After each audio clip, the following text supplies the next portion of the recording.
through all of the poses, or asana, that we will use in our flow today. Let's start with something familiar. Bring the bottoms of your feet together and come to butterfly. In English, this is known as butterfly or cobbler's pose. In Sanskrit, we call this Baddha Konasana. From here, we're going to come onto our stomach. I'm going to turn sideways so you can see what I am doing with my body.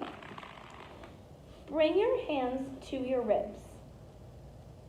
From here, lift just your head and shoulders, keeping your elbows bent, in Cobra or Bhujangasana pose. Come down and rest.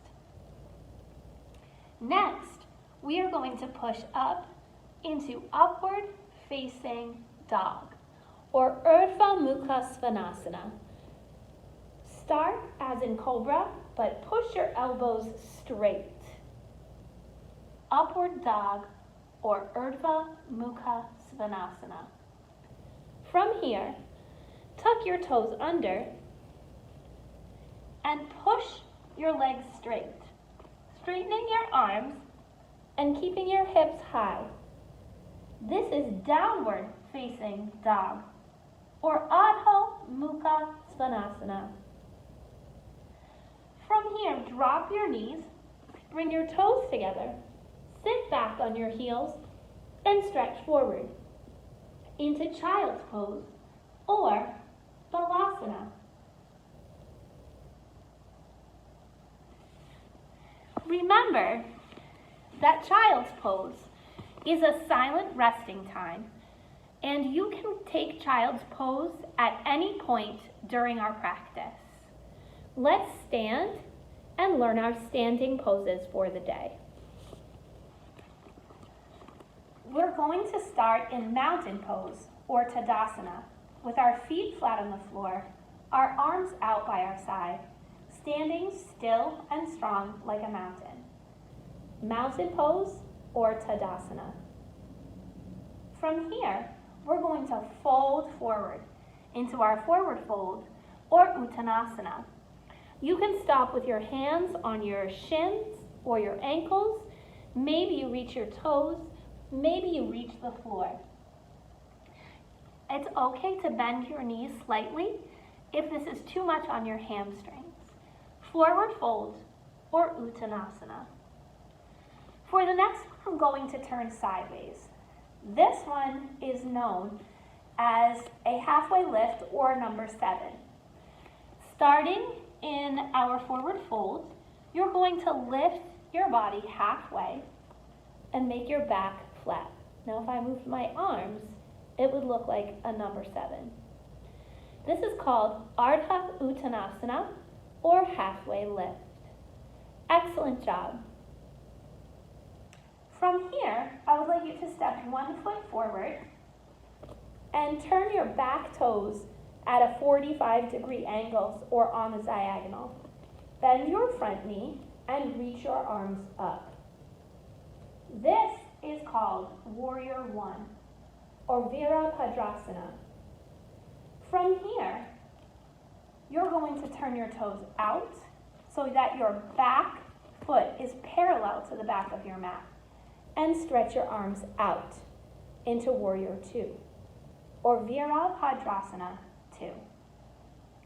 From here, bring your elbow onto your knee and reach your arm up over your head. We call this side angle bend, or Uttita Parsvakonasana. Excellent. I'm sorry, Parsvakonasana. Wonderful. Stand up, bring your feet together. Next, we will do tree pose, or Vrikshasana. There are 3 versions of this pose, and you're welcome to take whichever modification works for you. Start by keeping your toes on the floor and your foot at your ankle. If you feel like you are ready for more, you may bring your foot to your calf.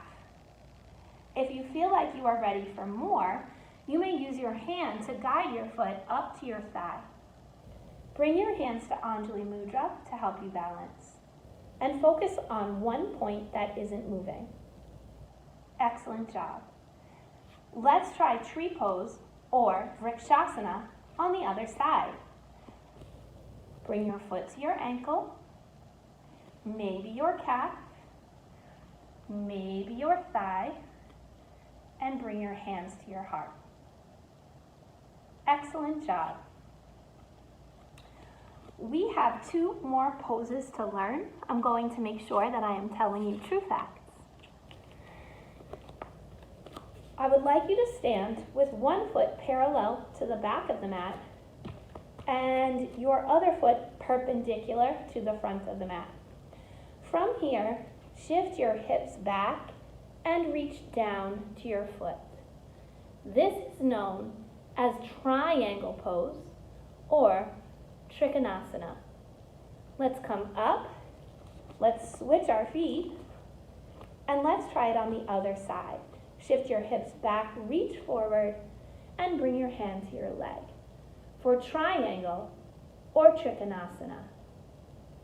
Our last pose is called pyramid pose or Parsvottanasana. From here, from your triangle, you're going to turn both toes towards the front and fold over this front leg. Parsvottanasana or pyramid pose. Let's come to the other side.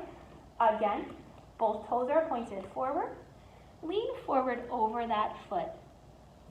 Pyramid pose or Parsvottanasana.